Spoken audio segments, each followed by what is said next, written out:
Welcome to Rajya Sabha TV. You are watching a special show on the Union Budget directly telecast from the prestigious Indian Institute of Management, Bangalore. I am Professor Charan Singh, RBHA Professor of Economics at IIM-Bangalore. In today's discussion, we are going to cover a number of issues. We will be talking about the overall reaction to the budget and our comments. Then we will speak a little bit about the impact of the budget on foreign industry in our country, and then of course the impact of the budget on domestic industry. What are the tax rules and how are they going to impact each one of us? We will also talk about it, and of course finally we will talk about what the budget is going to do and what it means for the stock exchange. And now I have the privilege to introduce the panel who is going to talk to us about the budget and their impressions. Right at that corner we have Mr. Viswanathan. He is the chairman of Bosch and he is going to talk to us. He is going to talk to us about the impact of the budget and foreign industry. Then we have Mr. Raghavan. He is the former senior vice president L&T and advisor to the chairman L&T. And then we have Mr. BP Rao, who is from BP Rao and Company, a chartered accountant and past president of the Indian Chartered Accountants. And then we have Mr. Ramu Sharma. He is the chairman Bangalore Commodities. So now let me present to you the vision that has been provided to the nation by the finance minister. This is where his speech actually starts. And what does he say? I think his vision is beautiful. Housing for all, not today, not tomorrow, very practical approach. 2022, 2 crore houses to be built in urban areas and 4 crore houses to be built in rural areas. Look very practical and genuine. Not only that they are thinking in terms of houses, they are thinking in terms of constant continuous power supply, better drinking water, a proper toilet and road connectivity. I think they should have also said internet connectivity, they must have forgotten. Nevertheless, we will suggest to them. So one member in the family should have a livelihood, means of livelihood, employment, that is very good. Electrification of the villages that have not been done so far. Connecting each of the unconnected habitats, providing medical services and skilling India. That is their vision. I think it is a very good vision. Ensuring a secondary school within 5 kilometers, strengthening the rural economy and encouraging the spirit of entrepreneurship. What are the major challenges that they have flagged? Agriculture income is under stress, investment is, they need to increase it, it is very low, manufacturing sector is not performing as they wanted, there is a resource crunch, but they have to keep in mind the fiscal discipline. So that is the challenge and that is the vision. So here is the roadmap. What is the roadmap? Government firm on journey to achieve fiscal target of 3% of GDP, not today, not tomorrow, but in a few years to come. And that of course I do not mind if it is rolling, because I do not know what is the sanctity of that 3% of GDP. If Maastricht Treaty says it is 3% of GDP, I am not sure if that is the last word. I know what they are doing with their deficits and their GDP. Well, as far as we are concerned, no fiscal indiscipline, but if we are using our borrowings for productive purposes, even if we exceed 3%, I do not think there is anything wrong, but we should know where the money is going, not the leakages, but productive use of the resources. They are going to achieve that target, they say, in 3 years, but let us wait and see. This investment is going to take place. Now, this is something superb that they have mentioned. This is the medium, small and micro enterprises, and they say those are the sectors where banks do not fund them at all. 93% of them are funded on their own, and they have suggested banks only do 3% of funding. We are going to come and encourage that funding, and I think they have set a tone by earmarking some resources. They call it the mudra. Of course, according to the surveys that they have done, that quite a few of these micro enterprises which are self-financed are by the SC/ST companies, enterprises, so they will get priority. For the MSME sector, they have taken lots of measures. here is the financial inclusion to security, social security. They have started a number of schemes on social security, especially for elderly people. And I think that is something very good, even for disabled people. As far as financial markets are concerned, they have suggested a separate debt and monetary management unit. And I think that's a very positive thing, because debt and money have different objectives. Monetary policy's objective is price stability, debt management's objective is keeping the cost of borrowing low, and therefore they should be separate. One is a monetary function, the other is a fiscal function. We all are worried about prices, and we feel our incomes get eroded because there is inflation.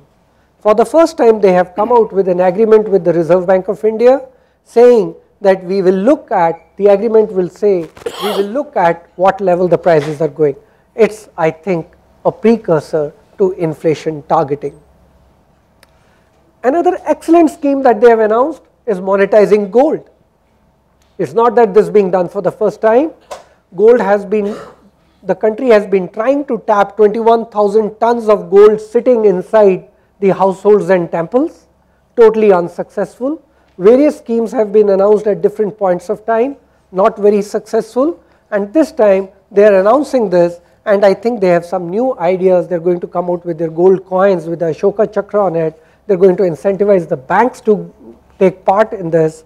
We have been making suggestions, our students have been working, and we suggest that if banks become part of the gold scheme, then the scheme, a market will develop and gold scheme can be successful. As far as taxation is concerned, very, very bold steps taken. They have spoken about black money, and they have said money which is stashed outside will really, really attract severe punishment. Now, I am not very sure whether this law will pass through the Rajya Sabha, but I am very impressed strategically or boldness that it has been placed on board in the Lok Sabha, and I give credit to the finance minister for that. They have been speaking about good governance, and that's taking into account subsidies. I would have expected much more to be said on it. On agriculture, they have again touched on agriculture and said they want to strategically look at the agriculture. Infrastructure, they are talking about innovation missions, and IT sector. We are sitting in the hub of the IT part of the world, and they are talking about, say, to the self-employment and talent utilization. They say nearly 40 lakh people work in the IT sector. They need to encourage it. They are going to set up a small fund of 100 crore, but I think it's indicative and very useful. Skill India is another important thing. Well, sitting in IIMB, it looks very good. It's very flattering to know that they want to replicate more IIMs like ours, but I would recommend, instead of only having IIMs, they should also have, and IITs, they should also try to multiply institutions of higher learning in economics, not because I come from that stream, but generally economics and commerce and law, because that would be needed again if you have to take care of the engineers and the managers. Well, as far as infrastructure is concerned, again much has been said. Now, what are the missing issues that you would say? And with that, I am almost at the end of my presentation, and I am going to conclude. Nothing has been said about the auto sector, and I am sure much needed to be said, because that's the sector which suffered a lot in the last 1 year. Expenditure management, they could probably say we have a commission sitting there, but I would have expected a roadmap on expenditure management. How about labor laws? Our industry constantly has been suffering and slowing down because of archaic labor laws. Tax compliance, yes, we have spoken about. I have not gone in depth, we will wait for a day or two to get all the papers, but if you heard the finance minister's speech, he said the money which is stashed outside and not declared 10 years, but I was wondering, if money is stashed inside, then what happens? So I think something on tax compliance, a roadmap, how it's going to be used, how technology is going to be used, will they use punishment, will they use a reward system to really talk about black money. I think something needs to be done there. It's time to take a small break now. When we return, we will continue our discussion on the Union Budget 2015-16.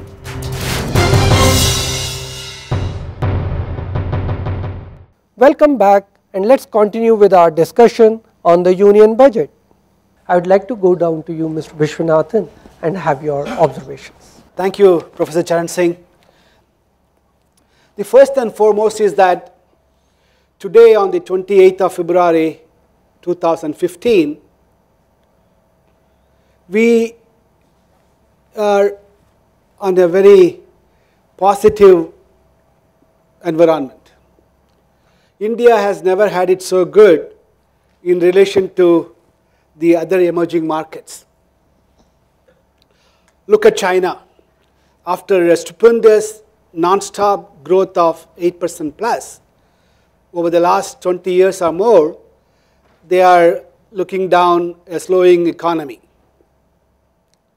Brazil is suffering from stagflation after the highs of the World Cup last year. They are going through some very, very tough times. Russia is in recession. Lower oil prices, hurting sanctions are all crippling that economy. South Africa, the less said the better. So of the BRICS countries that we are seeing, the only country that is, I wouldn't say flying or shining, but clearly looking promising is India. The other countries in the emerging market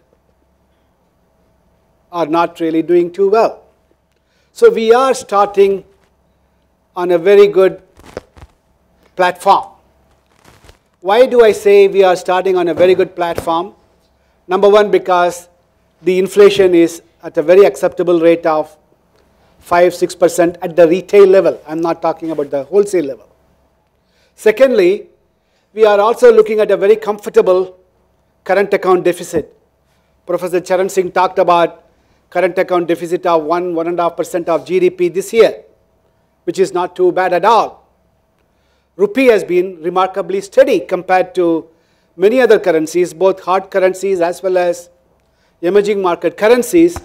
Indian rupee has been relatively stable for the last 18 months or so, or maybe 15, 16 months, at around 62 rupees, give or take a rupee to a dollar. And above all, we have a stable political side as well. We have got a good government with a comfortable majority, at least at in the Lok Sabha, for the next 4.5 years. So we are therefore starting on a good slate at this point in time. So when I woke up and started preparing for the day, I had a lot of optimism. He started off well, and we did see some remarkable policy announcements. Policy announcements relating to budget on the fiscal debt side we talked about. Professor Charan Singh already talked about it.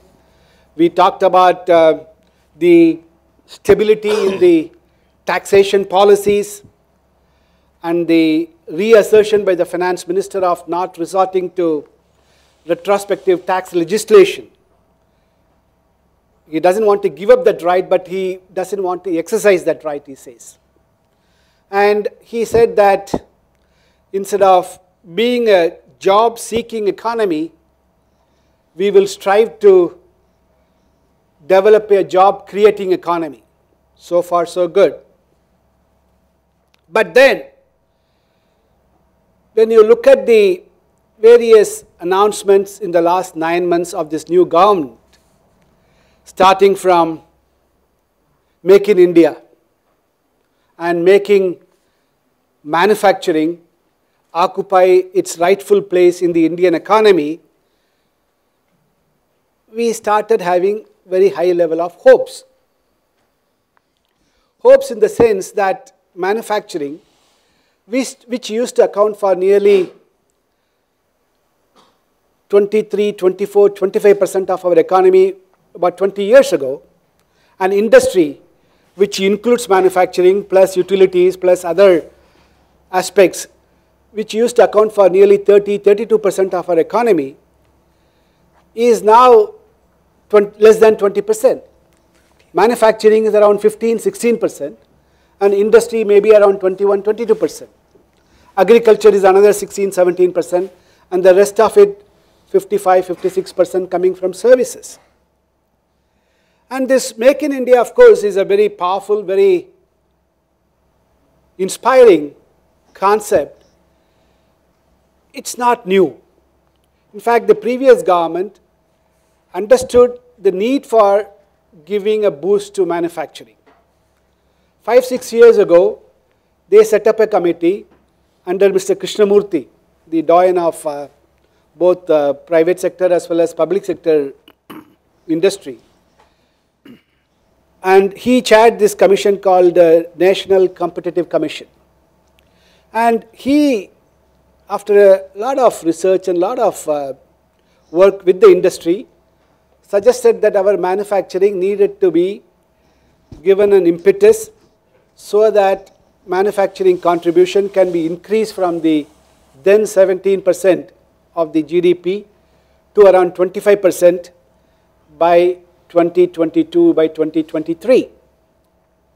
2 years have passed or 3 years have passed, and still we are at the same rate of 15, 16%. And we are not talking about some only reduction in excise duties, etc. But look at it in totality. What you can do to make India competitive. That has not really been addressed in a very holistic and a very significant way. And therefore, I must say that I am slightly disappointed with so much of expectation on Make in India. We are not really making a big, bold step towards that goal of Make in India. The other point is about corporate tax. Finance Minister talked about reduction in corporate tax.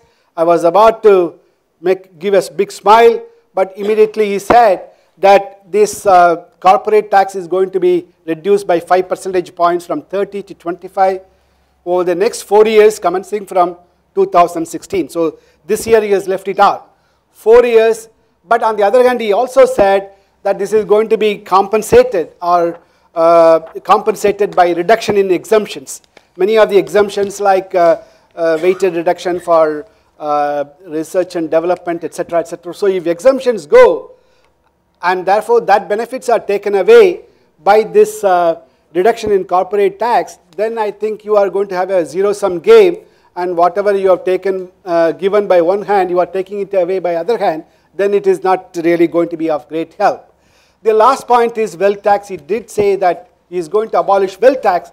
Then immediately there was a big but and said that the wealth tax reduction or abolition will be compensated again by an increase of 2 percentage point in tax for super rich people. I thought super rich people here means only individuals, but lo and behold, this 2% surcharge is going to be applicable even for corporations, for companies. So therefore, what they were going to save even on small wealth tax is going to be taken away by this tax on corporation by another 2 percentage points. So clearly, I think after hearing all this budget and all this, almost 12:30 was the, I think, time he finished his speech, I thought I must go for my lunch, and I did have my lunch. But then at the end of the day, or at the end of lunch, I felt that I had a great sumptuous breakfast, but my lunch was rather short. So good for breakfast, but short on lunch is my summary as far as this budget is concerned. Thank you. Mr. Raghavan. Good evening. I am really thankful to Professor Singh for inviting me here to join the panel and be with you all. Really speaking, this is an aspirational budget. It lays down policy prescriptions for a long-term perspective for growth. With the kind of majority that this government enjoys after a very long time in the People's Parliament, I am talking of the Lok Sabha and not the Rajya Sabha, which is the Elders Parliament, they should have been much bolder. Between Mr. Modi and Jaitley, they have been talking a lot for the last 9 months, but I don't see that boldness. It looks like status quoist in terms of running the business as normal. As someone said, I would like new wine, I don't mind the old bottle, not the old wine in the new bottle. That's not there. Mr. Viswanathan very correctly pointed out that they could have been bolder. With ours being the only developing or emerging economy which has the greatest potential available and where international investors would like to invest in, it's not enough to make that investment attractive, but it should also be enough to make that investment come in, and that is where we are lacking. Make in India has been a slogan for the last 7 months. I don't see anything in this budget to make it attractive for Make in India. Infrastructure is likely to be giving a lot of impetus in this business, in this budget, but where are the funds going to come from? The finance minister talked about ensuring that 1 lakh kilometer roads to be constructed, and in fact he said you will have additional 1 lakh kilometer road. No time frame was set. Even if he does 50 kilometers a day, it's about 18,000 kilometers a year. 1 lakh is 6 years, 2 lakh is 12 years. And they are far away from doing 50 kilometers a day. Kamal Nath talked about 20 kilometers a day, he achieved less than 10. Gadkari has been also talking of doing 20 kilometers, and if it is 20 kilometers, 7,200. Just imagine how long it's going to take for doing 2 lakh kilometers. So if those 2 lakh kilometers roads are not going to be constructed fast enough, we are not going to see that infrastructure investment. He has announced again 5 or 4 ultra mega power plants. Same thing was done in the past, but it was not attractive enough. On the one hand, coal is not available. On the other hand, nobody is willing to pay the power plant for the power which is evacuated from them once the power is generated, because the electricity boards are sick and have no cash. So how are we going to address that? So if these things are not addressed, where is the investment going to come from? I don't see anything in this budget. I would have, as a matter of fact, I preferred Mr. Prabhu's budget than this. His was also a policy prescriptive. He avoided unnecessary populist things of creating a new railway zone in his constituency or creating trains which will go to his state and things like that. And he also did not ask for government's funding for his plans. Obviously, he was going to depend on borrowings. You can see Indian Railway Finance Corporation being allowed to do tax-free bonds. This was what probably he had expected, and therefore he did not ask for funding. But in this financial budget, how is the government going to generate funds? As he very correctly pointed out, 2% surcharge is being put on all income above 1 crore. So any company having income above 1 crore will be taxed with that 2%. So really speaking, for the next financial year or the assessment year 16-17, the tax rate is going to be 34.6. So this is the real impact for the next year. And if you look at the deficit, how is he going to control? He has again taken credit in the budget estimates for 69,000 crores for other income, which is basically divestment. This year also they had budgeted 63,000. What they got was 29,000 crores. So almost 32,000 crores, about 0.8% or 0.5%, between 0.5 and 0.7% of GDP in that. So the deficit could have been, instead of 4.1, the fiscal deficit could have ended at 3.5 had they got these receipts. Next year he has put in the same deficit figure, but if that divestment does not take place and if that revenues do not come, he is again going to be in trouble for maintaining the fiscal deficit. Really speaking, a fiscal deficit is of no consequence to us. If we have deficit and if we do borrow, so long as we can use that borrowing for generating employment orientation and future capital formation enabled investments, it's fine. But if it's going to be frittered away in consumption expenditure and in subsidies, then it's not going to help. So merely talking about reduction of fiscal deficit is no good. Creating worthwhile investment is what is important, which is where we are not doing anything. If you look at capital formation, there is no great scheme for improving the savings, domestic savings.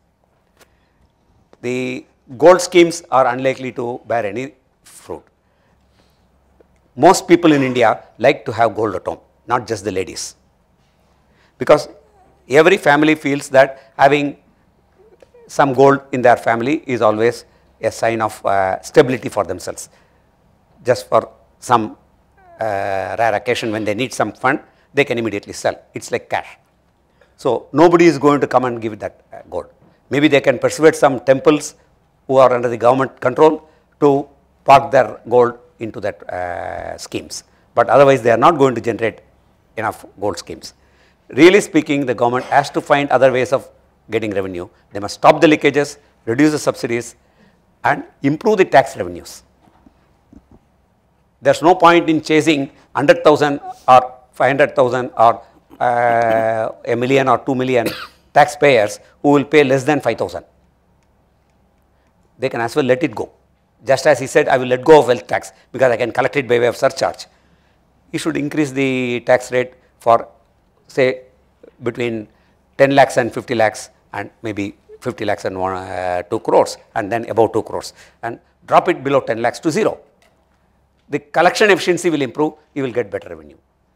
I don't see boldness, that's what I can say. It is an aspirational, good policy prescription, but on the ground, as he said, I even wonder whether it's good for breakfast. Maybe a bit coffee. Thank you. It's time to take a small break now. When we return, we'll continue our discussion on the Union Budget 2015-16.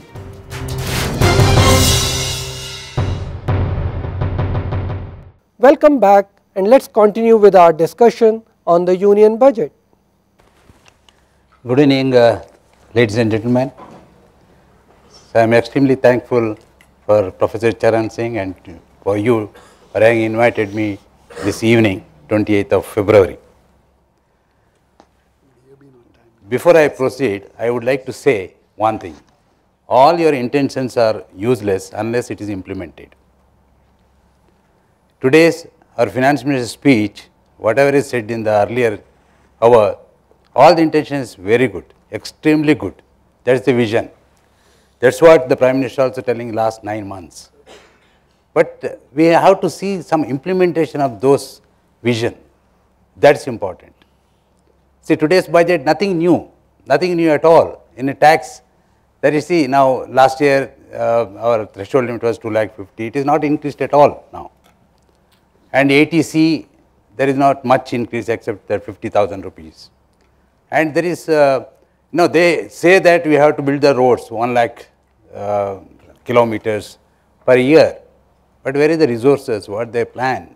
If you go to the villages, even today there is no roads at all, even after 65 years of our independence. Nothing is happening in this country, that's an unfortunate thing. Anyhow, I am coming to my topic of tax. Some of the things are covered by earlier speakers, so let me see what I can cover it. I will coming to that individual taxpayers, there are little bit of concession they are given. One thing, change in the slab rate is not good actually. We are expecting little higher slab. Medical insurance premium contribution increased from 15,000 to 25,000 for residents. In case of senior citizens, it increased from 20,000 to 30,000. That is mainly the Mediclaim. Super senior citizens 30,000 towards medical treatment. Expenditure on treatment of specified diseases increased 50,000 to 75,000. It is good. Senior citizens 60,000 to 80,000. Additional deduction of NPS, that is a pension scheme, that 50,000. That is under section 80 CCD. They have said straight away 50,000, up to 50,000 it will be allowed as an exemption. In addition to 1,50,000 under section 80C. Earlier it was together, now it is bifurcated. 80C will get 1,50,000 plus 50,000 on 80CCD on new pension scheme. Now government has to formulate the policies on that, yet to gazette it. Then you have that another thing is EPF and new pension fund. That's also, but that is included under 80C. And any contribution made under Sukanya Samriddhi scheme is also part of 80C, that is within 1,50,000. And the allowance, the transport allowance, conveyance allowance, that is so far it was 800 per month, it is increased to 1,600. That's a welcome step. And what is there for corporates? The current corporate tax is 30%. This is very interesting actually. The finance minister, see now, He said that corporate tax is high in India, 30%. I would like to reduce to 25%. Question is when? Not in this budget. Now, next budget, God alone knows what will happen. He may go back and he may extend 2 more years. Now, like what is happening to General Avoidance Scheme, that GAR, that's called. So, now they said that it will be effective from 1/4/2016. That has been extended to 2 more years. Why should they extend like that? As well, if they don't like it, let them remove from the legislature itself. Go on extending, it is not correct at all. They should be very clear whether they want GAR or not. That is important. Go on extending, which means they don't have the guts to do that. That is the problem. Now, here also now corporate tax 30 to 25% is not very clear. He said in a phased manner. It may be in 16, 17, 29%, 17, 18 maybe 28%, 18, 19 maybe 19, 20 maybe around 16%, like that. No, it's not clear. Then 100% reduction of contribution to Swachh Bharat Abhiyan movement. Swachh Bharat, of course, they are given the uplift, that is a 100% reduction under section 80G. Then domestic transfer, then even for Ganga, clean Ganga also. Domestic transfer pricing limit has been increased from existing 5 crores to 20 crores. That's good. Transfer pricing, that is, it is a too small amount of 5 crores to go into the details. It has been increased to 20 crores. Of course, chartered accounts will have less work because of that. Impetus to the manufacturing sector, that is for Andhra Pradesh and Telangana, they have given depreciation allowance, investment allowance, they increased. That is the one, it's a good thing. But of course, because they are only, actually it is a good state, but because of the split they felt, because Chandrababu Naidu also wanted it, so they agreed with Chandrababu Naidu and they have given some concession on that. Then we will have wealth tax is abolished. The total collection is 1008. The expenditure to monitor that wealth tax itself is much more than that, so they abolished. But instead of immediately they put 2% extra surcharge on corporate as well as individuals if their income is more than 1 crore. And here, that's what the tinkering here and there he has done, that's all.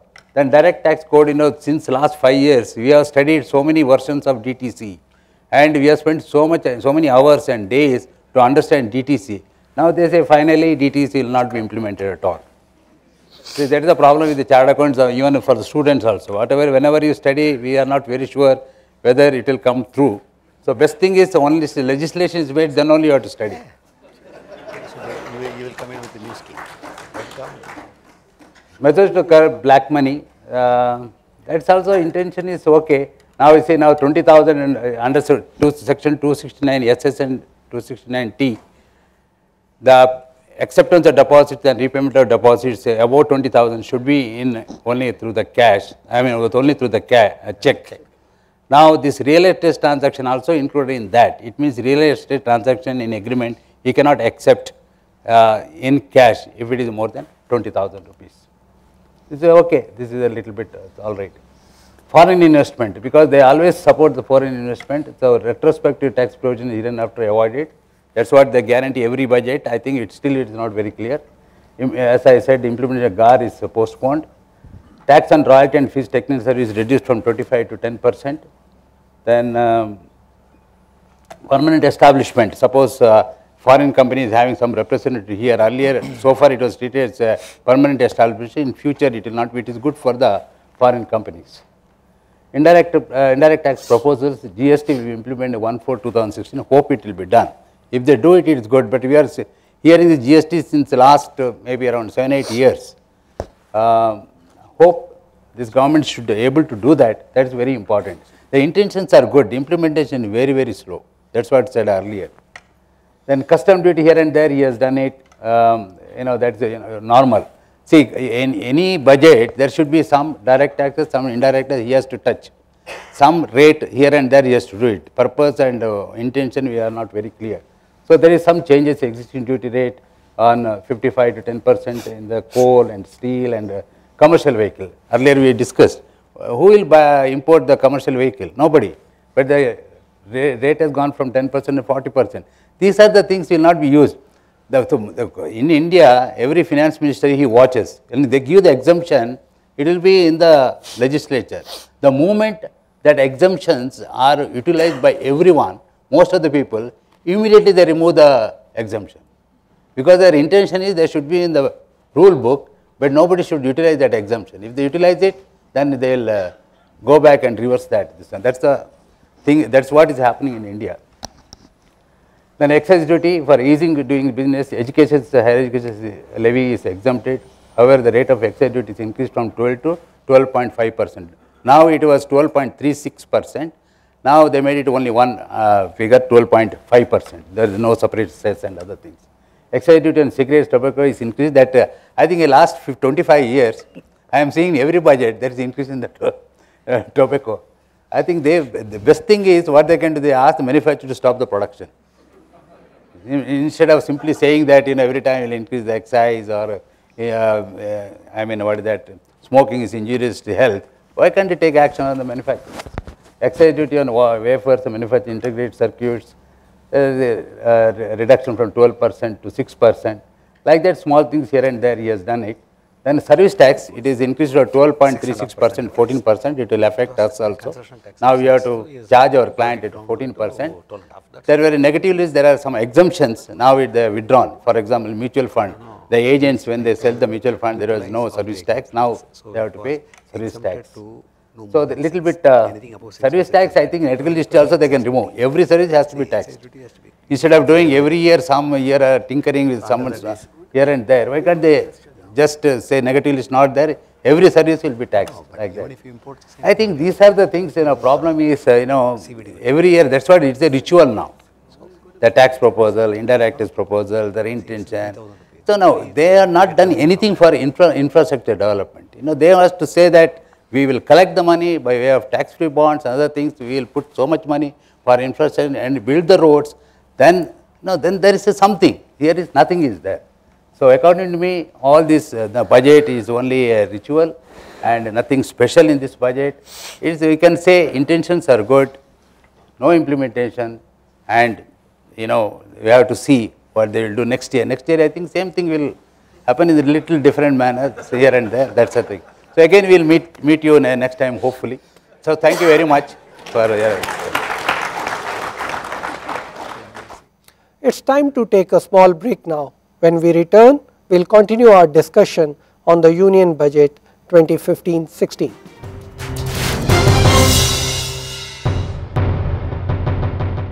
Welcome back, and let's continue with our discussion on the Union Budget. Good evening, ladies and gentlemen, and thanks to Professor Singh for having us over here.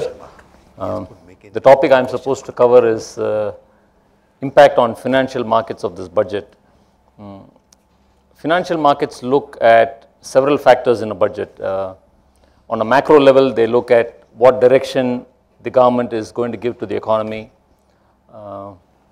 what kind of GDP is going to be projected, what kind of current account deficit, what is the fiscal deficit, and on a micro level, probably it will look at, the markets will look at what kind of impact various provisions of the budget will have on corporates. As you all know, markets are a barometer of the economy, are a barometer of performances of various companies that are listed on the stock exchanges. And anything that the government does, the government is not, it executes, but it executes through various arms, and those arms are generally these companies. So there are certain companies which gain out of budget provisions, there are companies that lose out of budget provisions. As you can see, Make India has been the mantra for this government for the last few months, and I have added those two question marks. I didn't know what my co-panelists are going to speak about as their reaction to the budget, but very clearly we are all on the same page. We are not sure whether this is truly a Make in India budget. As I said, the macroeconomic indicators Professor Charan Singh has already highlighted, but one thing was the reduction in fiscal deficit. We had a target of, or there is an act which pronounces what should be your target of 3% when you should achieve it, and successive governments have kept pushing that deadline, and Mr. Jaitley is no different. He has also pushed the deadline of achieving that 3% by an additional year. His justification is that he is going to use the differential or that extra 1 year. That money is going to be pumped into the economy, and therefore the economy will grow, and therefore it will indirectly help reduce its deficit. But that's anybody's guess. As my panelists have said, what is uncertain about this government is its ability to execute, and only once we see something happening on the ground will we get convinced that we are on the right path to achieve fiscal discipline. We've talked of a sudden jump in our GDP for last year and the projection for next year. As the professor already said, there is a new formula which has been put out by the Statistical Institute. He raised a question that why are we questioning the intent or the specialists who come out with the formula. In fact, the chief economic advisor had an interview yesterday. He said it's all fine, we have the best brains in the country and there is nothing to doubt the kind of figures that are put in. But what was worrying probably is 2 years ago, the growth figures, as we all know, we were stumbling, we had scam after scam and there was a standstill in governance and our economic growth was pitiable 3 or 4%, and that has been increased to 6+%. So that is where the doubt came in everybody's mind as to can we believe these kind of figures. The government says we are 7% plus in the year ended March 15 and we will go up to 8.5% next year. And there is a difference of about 2% between what the GDP was in the old calculation vis-a-vis what it is now. So that's again a question mark as to what it's going to be, but the figures look nice, sound good. What did the market expect? Market expected 3 things from the budget. One was infrastructure. What is this government going to do to boost infrastructure? Because infrastructure is required to get the wheels of the economy moving. Did it have a plan? The second thing it looked at was fiscal discipline. Are we going down the right path in terms of controlling our fiscal deficit, our current account deficit, etc.? And of course, the third part was transparency laws, particularly with reference to implementation of GST, whether we are talking of retrospective taxes. Let me just briefly deal with these 3 things. Boost infrastructure, what the market looked at and what did it get in the budget. The government says that they are going to spend 1,25,000 crores additionally on infrastructure, out of which 70,000 crores is already a part of the budgeted expenditure. And if this happens, yes, it's going to be a good thing. It's a good for the infrastructure companies which are going to execute these projects. They have said tax-free bonds for road, rail, irrigation projects. Again, the railway budget very clearly did not seek central support of funds for their projects. This is going to be the avenue for raising that kind of money. 100,000 kilometers of road already discussed by my panelists. Ultra mega power projects. These are all nice to hear. And if they get translated on ground, the government will achieve what they want in terms of infrastructure spending, rise in GDP, and therefore the country as a whole will do better. There has been a lot of talk, at least from the industry, that this private-public partnership doesn't work. There are a lot of impediments, and the government has recognized that it needs to do more to make this PPP scheme work. So let us see what kind of roadmap they're going to give for that and how they're going to set it right. They also plan to help innovators, they plan to help the new business startups. They have set apart a fund, I think, and that is going to help these kind of new startups and new entrepreneurs. As already mentioned, the key being India should be a country of job creators and not job seekers. What did we expect next? We needed fiscal discipline. That's something which the market is very sticky about. I will show you a chart towards the end of my presentation which tracks the market movement during the day. We expected the fiscal deficit to come down in the next 2 years to 3% from 4.1 now. And the finance minister extended that by another year. So that was taken as initially as a negative by the market. And therefore the market tanked today. And then subsequently there were other reasons why it started recovery, but I will go to that later. But that is something which the market very keenly looks at. Current account deficit, you must all be aware, the price of oil was $110 about 6 months ago and we are at $50. With no making from the Modi government or from this present dispensation. It's something which was God-given to the government and it's taken the benefit out of it. So the current account deficit of 1.9% of the GDP is purely on account of fall in oil and fall in gold. Now if things turn around, we don't know what is going to happen. It can reverse. Very correctly the government is targeting it's not saying that I'm going to do away with subsidies, but it says that we are going to plug the leakages. That's a very positive thing. Most of the money gets wasted in so-called subsidies, and this direct transfer to beneficiary scheme, which the government says it's going to extend to a wider range of subsidies and to a larger number of people, which is going to be very good. And effectively, the price of this, or the cost of subsidies on the government's budget, is definitely going to come down once we have this DBT scheme extended as widely as they hope to do it. Disinvestment target. It's a favorite topic of every budget. So also this budget. We had 26,000 crores last year from public sector divestment, and the government hopes to make it 41,000 crores this year. Two things favorable to the government as far as the fiscal condition is concerned. One is this coal auction. I don't think anybody had in their wildest imagination the kind of bidding that's going to come for these coal blocks. And we have I think 200 odd coal blocks to be auctioned, and we have done only about 20 or 30 coal blocks this year. Of course, the major beneficiary will be the states, but still the central government also has a share in that coal blocks. Secondly is the spectrum. That is going to get auctioned in the month of March. Government again expects a windfall out of spectrum. So these are things which are going to help the government maintain fiscal discipline.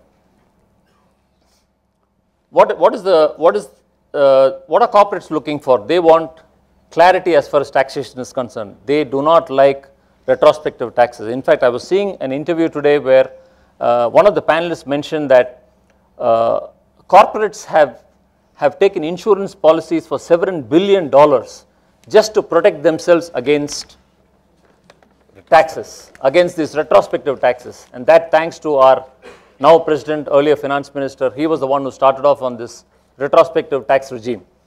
So that is going to be a huge benefit to the corporates. They don't have to take that insurance policy anymore, because the government has very clearly said, we are not looking at retrospective taxation.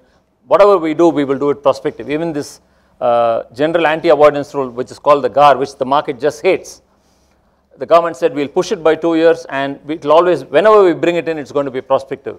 It's been pushed around for several years, so I don't even think it's going to come. Taxation, reduction in corporate taxes, 30 to 25%. You should have seen the market reaction. I will show you when we get to the index. Was a sudden spurt, because everybody thought, oh, it's going to get reduced to 30 to 25 this year itself. And then he says, no, it's going to be over 4 years, and I will start it 1 year later. So, you know, very nice play around with words, and let's see how the intent is. As far as specifically, as far as what the stock and commodity markets got, was the merger of commodity market regulator, which is called the Forward Market Commission, with the equity market regulator, who's called SEBI, the Security and Exchange Board of India, which is very positive. Positive because SEBI is a regulator established for many years now, proven, tested, whereas the Forward Market Commission does not have the wherewithal to handle the commodity markets. Very clearly amongst the market participants, that is the feeling. And therefore, this move is being looked at very positively by the stock and commodity markets, where SEBI will be the single regulator for both markets. What it will do is, one, it will make more new products come into the commodity market. We now only have the futures trading, so options will come in. So that will deepen the market substantially. You will get more players into the market, because once there is more surveillance on the trading, which is currently absent in commodity market regime, I think things will get better. You will have more foreign participation, and that's a huge positive for the stock and commodity markets in this budget. As he said, deepening Indian bond markets, that's, I think, it's a cut and paste in every budget. It comes every year, but nothing happens. This year also they have put in that they're going to deepen the bond markets. We don't know if it's going to happen. And of course, the other important thing was, we have separate limits for foreign direct investment, and we have separate limits for foreign portfolio investment. And this is generally applicable to banks or any investment which foreigners do into the country. And so there are certain sectors which are open for portfolio investment. There are certain sectors which are open for direct investment. What this government says is, we are going to do away with the differentiation between FDI and FPI. We are going to give one single composite limit. So it can either be a foreign direct investment, or it can be a foreign portfolio investment. Foreign portfolio investment, by definition, is hot money. That's money which can just run away if an investor thinks that Brazil is a better place to make money next month. I am going to pull the money out and go from here. So there are negatives in that, but it's a good step that you're combining and giving one composite limit, and then it's for the investor to make a call whether he's going to come in for the long haul, then he brings in as FDI. If it's for the short haul, then he will come in as FPI. They are also talking of a capital gains regime which is very favorable now in India, to be rooted, to be also eligible for the real estate investment trusts which are still not taking off, but I guess it will happen in course of time. And the other thing which has been bothering the markets is these foreign fund houses generally are situated in tax havens and they invest money here. If they have a fund manager sitting in India which is generally in Bombay, the income tax laws have been interpreted by the assessing authorities to bring them into the tax net. For some reason, these foreign fund managers or the foreign fund houses do not like to pay taxes anywhere in the world, and India is no different. So they don't want to pay taxes. All they want is tax-free money. They want to bring in money here, earn money, take it away tax-free. The government has fallen for that, and they've said, okay, even if you have a fund manager sitting in Bombay and managing the money, we are not going to tax you on that. So that's again another positive for the stock market. So I've just listed what I felt are the positives and negatives. You know why I question whether it's a Make in India budget. If very clearly you see that the negatives are sort of outweighing the positive. Another thing which the government mentioned today was the plug and play model. It's a great to hear. They're saying they're going to do away with a whole lot of approvals which are required, or all you have to do is just log in and you get your registrations done, you get your approvals done. 90 approvals for the state governments are going to be done away with and stuff like that. Nice to hear. Plug and play model, if it works, it really works.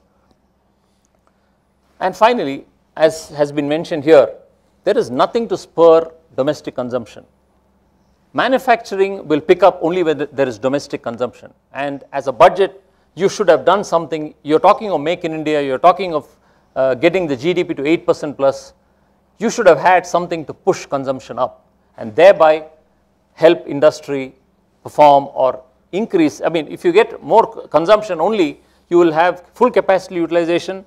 More capacity utilization, then you look at more capital expenditure. It's a cycle. You got to kickstart the cycle. There's nothing very clear in this budget that helps us do that. Thank you all very much.